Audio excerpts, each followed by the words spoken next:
Hey everyone, this is Austin Schur here with We Write About Music, and today I'm speaking with Graztopia. He has just released an all-new EP titled Barebones in the Attic, and I'm super excited to talk to him all about it. Dan, I want to thank you so much for coming on today. How are you doing? I'm doing well. How about yourself, man? I'm doing fantastic. I've been listening to your EP nonstop. It is seriously awesome, and I really can't wait to hear the specifics.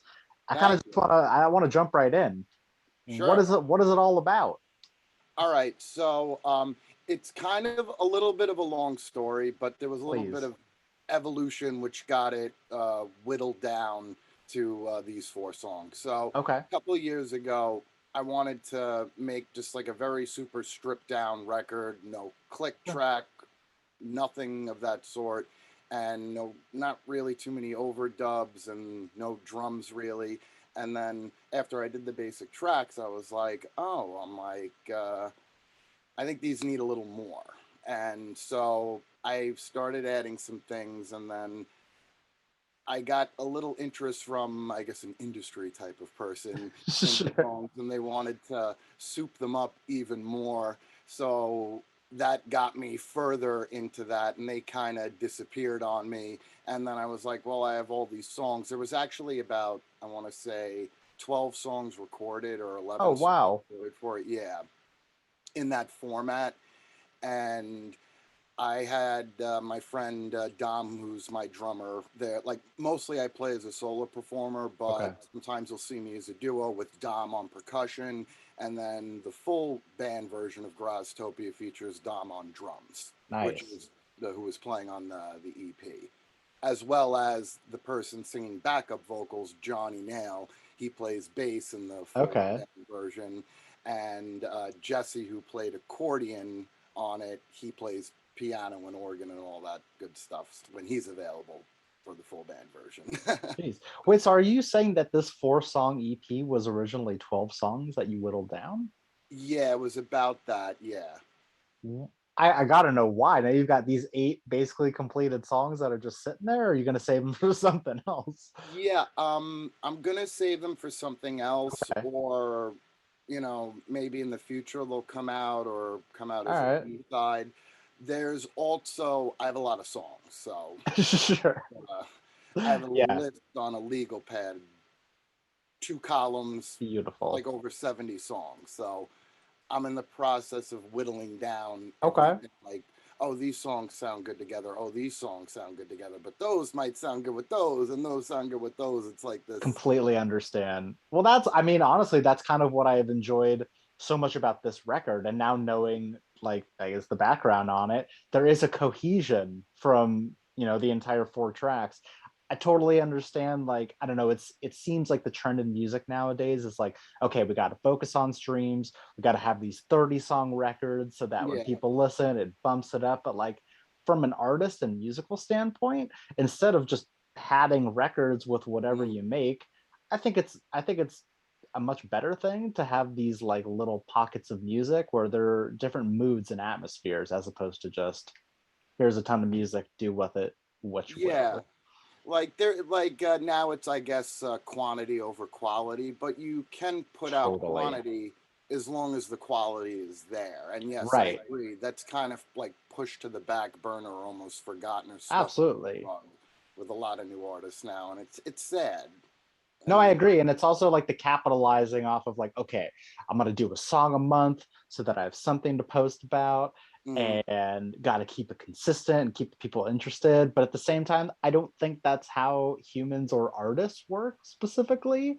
Like you no, can't not at you all. can't force the work. I mean, obviously you've got this backlog of music and I Yeah, hope it sees the light of day soon enough. But at the same time, you shouldn't be forced to just like churn it out, and like these are your babies. Like you're sitting there with your music. exactly. And even like on top of that, like there's going to be different versions of the songs recorded later Yeah, down the road. absolutely. So, for example, like a song like Marooned in Solitude, I played that with one of my old bands. It's a very old song. Okay. And I didn't play it for many years, and then I brought it back into my live repertoire. And then I was like, oh, this might work on this EP, because, or whatever the record at the time, because I was like, oh, I initially wanted it to be a very super stripped down song, and then of course I added all that stuff on top of it. Sure. No, I totally understand. I mean, it turned out great. Thank you. Uh, as far as the production goes, do you have any outside help putting like the final product together besides like the additional instrumentalists that come in? I mixed it myself, but Nice. Okay. yeah, my friend Mike Longo, who did the mastering, I kind of refer the mixes to him, and he kind of gives like his really good expertise, and like having a different set of ears on it is nice. And then he does a fantastic job Yeah. of doing what he does. So No, I know production is like it's like speaking another language. Like it mhm, seems like the super easy thing, and then and you're like, oh wow, no, this could take me literal years to figure out how to make yeah, this crisp and clean and prim and proper. So I understand. So if you focus on the music part, you'll get to it eventually. and Now, it's got some yeah, good songs too. no, of Got course, of some good course. mix. Now, I usually like to ask, are you looking to experiment in the future with, your music? But it sounds like you've already got the next thing planned and finished. So, I guess I'll sort of pivot the question to, is it going to sound like this, or do you have an idea for what's next? Okay, so there's actually a few things that are going to be coming out over the course of next year, or this upcoming year, and probably the Okay. following. Um, the next it's going to be actually more songs. It's going to be like a full album, Oh, and when I oh say yeah. album, in the confines of a two-sided vinyl record. So it's probably Nice. yeah, it's probably going to end up being 8 songs, maybe 9. I don't know yet, and there'll be singles released with it, and then the singles will have a B-side that's not on the record. Okay, cool. Like a little bonus for Yeah, whoever's buying it. I like that. like for example, like I did a single of Summer Rain, and the B-side was El Bohemian. I released a couple of months ago. The Gotcha. versions on the record are the same song per se, but there's added things to it. Like Summer Rain has that Sure. ending that's Yep. not single, and there's that ending on El Bohemian that's not on the single, and some of those weird guitars in the chorus parts, I believe. Very cool. Very cool. So, as far as the process goes, do you have a set like, okay, I'm going to do A, B, C to make this song, or does it just kind of happen? That's a good question. They kind of happen in the sense I've always felt like songwriting, like I'm a little antenna, and they come from wherever For songs, real. and I just feel like a Yeah. living antenna. No, that totally makes sense. It should never be, I mean, not that it should never be, but people work in mysterious ways. Sometimes it hits them all at once, and sometimes it takes a year to put something together. So, Yeah, like a song like Summer Rain has a slightly interesting story. I was at this conference called NAM, and I was at the okay. summer one in Nashville. So we're at Jack White's place, Third Man Hell Record, yeah. and not recording there, but Sure, sure, sure. it was like not really a tour, but there's like a little gift shop, and he has this old recording booth, like they would have had it like Sears and Roebuck, and I guess the turn of like I don't know, early half of the century. Sure, sure. And you put like well that back then I think you would put like a quarter in, and you could record I guess I don't know, a 2 minute and 20 second or 2 minute and 30 second jingle. So there you pay like $20, and they give you this plastic 45 vinyl record of That's what pretty cool. crushed inside of there. So when I went to go do a song in there, I had this moment where I'm like, oh, I don't have any songs that are that short. Right, right. I'm like, this is a problem. So I was like, I let a bunch of other people go, and I ran out into the parking lot, and I just made up a song on the spot, tried to memorize it, and then I did it in the booth. Okay. And then I went back to it when we got back from the trip, and I added a bridge part and changed some of the lyrics to make it a little more Nice, sophisticated. man.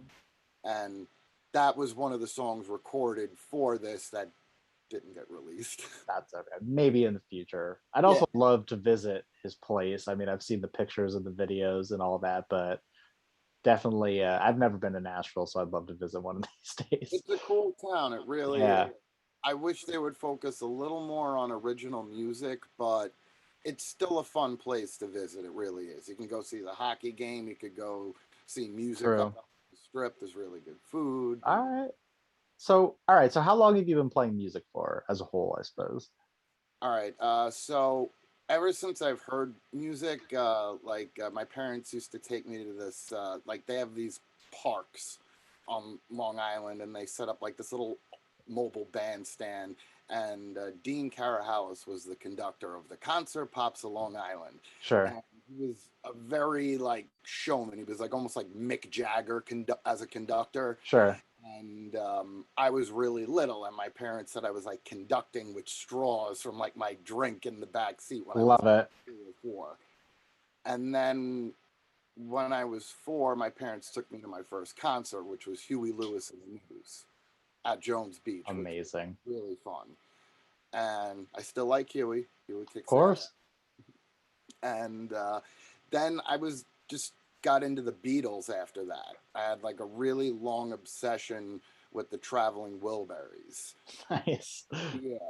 And then I used to make my parents play this cassette tape over and over, probably to nauseum to them in our van. And I would be in the back drumming away with like little straws or sticks or whatever I had. And it would be Huey, actually, it was Richie Valens, La Bamba, and Come On, Let's Go. And then after that, it was the whole Traveling Wilburys album. And then on the B side, it was, I think, a greatest hits of Huey Lewis and the News. So, Oh yeah. long story short, after hearing that many times, my parents like, Daniel, there's this guy named George Harrison, and he's in this group called the Beatles, and he's in the Wilburys. You would like them. And then that was it for me. The That second was I was by myself. My parents showed me how to use a record player when I was out, awesome. and I kept just every Beatle record, putting it Yeah. down, mind blown every time as a little kid. And then I started singing into a tape recorder, so that's probably when I started doing my That's awesome. songs. And So then what made you take it seriously? I guess what like provoked you to actually create original music and record it? because it was fun, and it just Yes. I love no, it's a perfect answer. really it was just fun, even just as a primal thing as a little kid. It was just it Yeah. felt great because I was imitating my heroes, the guys in the Beatles. Yep. And like they had all those cool movies, like you had Help, where they're in the recording studio. And when I Hmm. saw that, I'm like, whoa, that's where that stuff Like happens. that could be me. That could be Yeah, me. like I Let's want to do see that. this. Damn. Okay, so then now that you've been making music for quite a while, Mm. is there something that you look forward to the most in the entire process of it? Whether it be like the dreaming up the song or the writing or the recording or the clicking submit button? Hmm. Wow, that's a really good question. I like, not to sound cliche, I really do like the whole process. I love when the song comes together. It's just like a great thing. Or if you have like an old song that maybe isn't done, like maybe it's just a chorus, no verses, and you have all the chords and all the parts written out, but none of those other words. And then that comes, and it's like, oh man, this is great. Then when you get to play it live, that's the next really cool feeling for the first time. Sure, sure. And then when you finally lay it down, it might change a little bit from those live versions. Makes sense. And then again, it changes there. Like, I'm one of those people, I guess, like Frank Zappa said it best. He was like, I like to make this music for myself, and so I can record it, take it home, and listen to it. Now, like, I don't take it home and listen to it every day. Like, after it's done, I Oh, listen to of it, course. go, wow, really awesome. Next thing. Boom. Let's go. Yeah, so I got so many freaking albums to check out. It just Yeah. never ends. And then maybe I'll revisit it later. And Nice. but it's just, it's nice to get it done. And then, like I said, there's going to be other versions of some songs. Like on this next record, it's going to be kind of similar. It's going to be a little more stripped down. I don't know if there's going to be too much drum set on it. Probably like a little more percussion. And then those will be the acoustic versions of Okay. some of those songs, and or the stripped down version. And then Dom has already recorded about 7 drum parts for other songs. Jeez. Yeah, and then that's gonna get done eventually. Okay. Additional songs that have to go with that, and those are going to be broken up into 2 records where it's like full band but acoustic. Like I call it the MTV Unplugged on Steroids There you version. go. And then after all of those, we're gonna have the full electric versions of some of Hell these. yeah, man. It never ends. Yeah, Are you guys playing shows together? we the next full band Graztopia show is going to be on April 23rd Okay. at my home base, Mr. Beery's on Long Island. Nice. Hosts this giant benefit. Steve, the owner, his real name is Beery. Are you serious? That's awesome. God's honest truth, he was born to own a bar. Beautiful. And Steve is a staple on Long Island. Every bar owner probably knows Sure. who Steve is. And they were the first craft beer bar on Long Island. It's like a dive bar. Really? A good dive bar, though. Sure. Like I call it CBGB's meets Cheers. That's actually the perfect hybrid of, but that's the bar that I find myself at. Yeah. I gotta check it out next time I'm out there visiting family. But there's so much craft beer in Long Island. Like I want to hit all the spots when I'm there. Now there is, and like Steve was basically at the advent of all of that. That's Like awesome. the beer menu's constantly changing, and Very cool. yeah. So they do this thing, the cystic fibrosis benefit, which Nice. they've been doing. Steve has owned the bar for almost 30 years now, and they've been doing this for I think a little over 25. Damn. And yeah, it's music from the beginning of like the morning, basically like 11 or 12 noonish, and then it goes to like 4 in the morning. Sounds like the best day ever. Normally they would have it actually this past Sunday. They would do it the Sunday before President's Day, but Got it. COVID and everything, they just pushed it out to the nice weather. And Sure. Mike, who did the mastering of the EP, he's the head sound guy there, and Awesome. I'm the backup sound guy. So Boom. he'll be running sound for Graztopia, and then I'll be running sound for his band when they're playing. Very cool, man. Well, I don't know where I'll be, but if I'm in New York, that sounds like the place to be. So if anyone's listening to this in the Long Island area, sounds like a can't miss event. Cool, yeah. Very cool, man. It's a good time. So yeah, man. So we're still at the top of the year. So I want to know, are there any like crazy lofty goals that you've set for the band for the rest of this year? Or just anything in general that you'd really like to accomplish by year's end? Definitely, I want to play more shows out of New York. I love playing out of New York. Totally. It's fun to travel. Definitely do a lot more touring. Putting out obviously these records, and also on top of these other records, I have instrumental albums of songs that I could never perform live. And though there's about 3 of those, and they're in various stages of completion. Okay. So those will come out intermittently with all this other music as well. Nice. Okay, so plenty to look forward to by the end of this year. And it's get all of that done. Obviously, play some more full Graztopia band shows. I love doing that. And even on top of that, I got a new piece of gear for my live show. So I got this Live Track L8. It's made by Zoom. Okay. So I record every show that I play live. Every time I play, it's different. Like I do live looping, so I run my acoustic through a ton of effects pedals, and beautiful. Things can get wacky sometimes, but in a good way. Sure. And, I was always putting this handheld recorder out and getting like someone's conversation about like, how they fixed their car that day or something. Don't need that shit in your music. No. Very cool. All right, Dan, I've got one more question for you at this point. Yeah, man. So basically the question is, for the person that is going to discover you from this, for the person that's going to listen to your guys' music for the first time, what is an opening message that you'd like to say to them? Listen to it loud. Yes. That's it? Yeah, and try not to get like summons for like noise pollution in the area. But But if you do, it's pretty badass. just let me know. My people will contact your people. Back There and you forth. go. We'll get a thing going. I love it. Dan, this has been a fantastic conversation. I super appreciate you taking the time out of your day to do Likewise. this. For everyone else out there, the EP is called Barebones in the Attic.